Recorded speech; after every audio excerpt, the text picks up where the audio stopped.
So ito yung kinagandahan sa sa plug. Kilo ohms, continuity yan. Pwede mo to pindutin para makuha mo yung UF microfarad, no?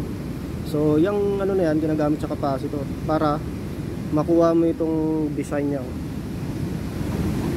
Diba? 5. So pindutin mo lang yan, babalik siya sa ohms,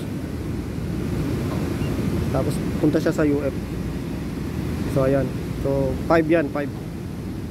So ngayon, una natin kung lalabas ba yung 5.